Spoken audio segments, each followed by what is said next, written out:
नमस्कार दोस्तों, मैं वंदना भटनागर जोन ऑफ स्टोरी के खजाने से आपके लिए एक बहुत सुंदर कहानी लेकर आई हूँ जो यह सिखाती है कि जो ईश्वर है वो भाव और श्रद्धा के भूखे होते हैं, दिखावों के नहीं।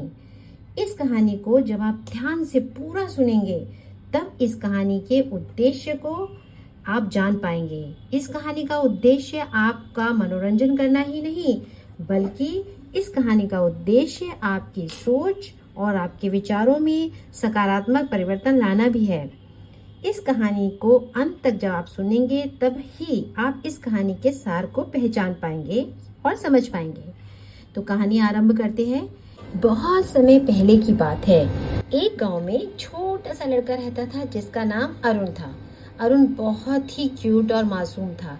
उसको देखकर हर किसी को प्यार करने का मन करता था। उसके पास एक चीज और भी बहुत ज्यादा थी, वो थी गरीबी। वह बहुत गरीब था।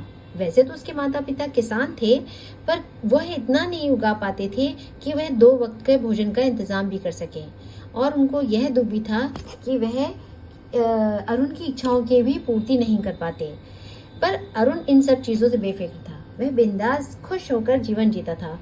गांव में एक बहुत सुंदर मंदिर था नदी के किनारे, जो भगवान विष्णु का था।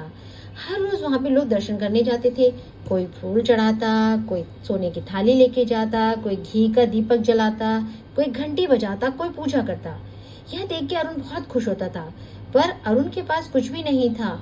वह रोज मंदिर के बाहर खड़ा रहता और लोगों को देखता और मन ही मन भगवान से कहता, भगवान, मैं भी आपको कुछ चढ़ाना चाहता हूँ, पर मेरे पास तो कुछ भी नहीं।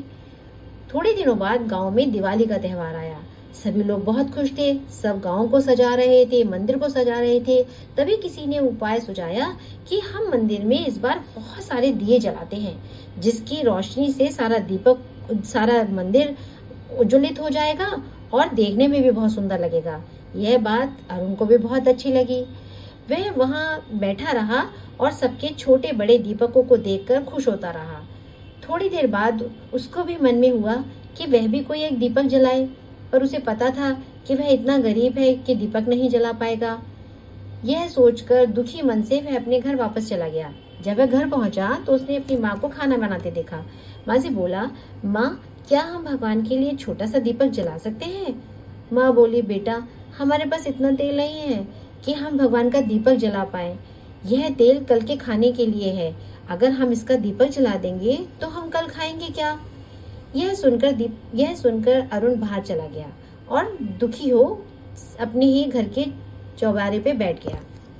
जब उसकी माँ ने यह देखा कि जो अरुण है वह बहुत दुखी हो गया है, वह बाहर गई और अरुण से कहा, ये लो तेल, तुम भगवान का दीपक जला लो, कल के खाने का हम कल सोचेंगे।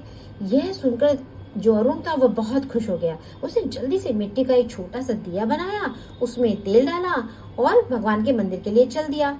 और वहां जाकर उसने देखा, जल्दी से मंदिर के किनारे पर, सीढ़ी के किनारे पर दीपक को जला दिया और देखता रहा। दीपक को देखते देखते फिर उसे नींद आने लगी। वह घर वापस चला आया। जब पुजारी जी वहां पर आए तो उन्होंने देखा कि सब दीपक जो बड़े थे और बहुत तेल से भरे हुए थे, वही दीपक धीरे धीरे करके बंद होने लगे और किसी का तेल खत्म होने लगा, किसी की बाती डूब गई। पर एक छोटा सा दीपक जिसमें तेल भी कम था और जो साइज में भी छोटा था, वह बराबर जल रहा था। इस आश्चर्य को देखकर वह चले गए। जब सुबह वे वापस मंदिर में आए तो देखा सारे बड़े दीपक, सारे तेल से भरे दीपक बुझ गए हैं और जो वह छोटा सा दीपक है वह पूरी तरह जल रहा है और रात भर जलता रहा। यह देखकर पुजारी जी को बहुत आश्चर्य हुआ। सुबह जब आश्चर्य हुआ वो और सभी लोगों ने जब उस दीपक को देखा तो वह उन लोगों को भी हैरानी हुई। फिर पुजारी जी ने बताया कि यह दीपक अरुण ने जलाया था, क्योंकि यह दीपक उसने बड़ी सच्ची श्रद्धा और भक्ति और सच्चे मन से जलाया था, तो भगवान की कृपा से वह दीपक छोटा होने पर, तेल कम होने पर भी पूरी रात जलता रहा।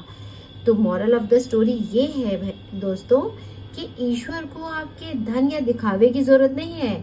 वह आपकी श्रद्धा, सच्चे मन और सच्चे भाव का भूखा है। अगर आपके पास थोड़ा भी है और आप प्यार और श्रद्धा से भगवान के लिए कुछ करते हैं, तब आप भगवान के प्रिय बन जाते हैं, जैसे अरुण ने किया। अगर आपको कहानी अच्छी लगी हो तो आप इसको लाइक करें, कमेंट करें और अपने दोस्तों के साथ शेयर करें। और फिर एक प्रेरणादायक धार्मिक कहानी के साथ फिर मिलते हैं। धन्यवाद और लाइक ज़रूर कीजिएगा। धन्यवाद। बाय।